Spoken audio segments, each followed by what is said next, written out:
ભાઈ મારી આ વાત છે ને અમુક લોકોને રાઈટ લાગશે, અમુક લોકોને રોંગ લાગશે. તો જે લોકોને રોંગ લાગે, ખોટું લાગે, તો એક રોટલી વધારે ની ખાઈ લેજો.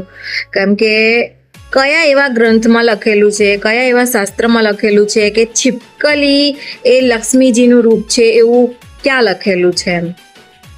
ભાઈ મને તો એવું લાગતું નથી. કેમ કે જ્યારે બી મારા ઘરમાં હોય ને કે આમ દેખાઈ જાય ને તો બધું અશુભ જ થાય. અનલકી છે મારી માટે. અશુભ જ થાય, સિરિયસલી અશુભ થાય.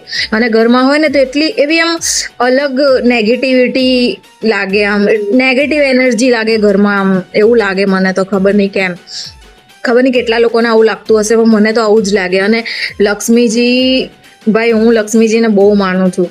તો આવું તો ના જ હોઈ શકે. ક્યાં રહેતી રે યાર, ટોયલેટમાં હોય, કશે બી હોય, અને એ લક્ષ્મીજીનું રૂપ કેવી રીતના હોઈ શકે? ના હોઈ શકે. પણ જ્યારે બી મને બહુ બીક લાગે ને, તો હું જ્યારે લક્ષ્મીજીને એમ કહું ને કે આજે ના દેખાય, આજે મારું આ કામ છે, તો સિરિયસલી ના જ દેખાય. એટલે લક્ષ્મીજીને પણ નહીં પસંદ મારા ખ્યાલથી તો.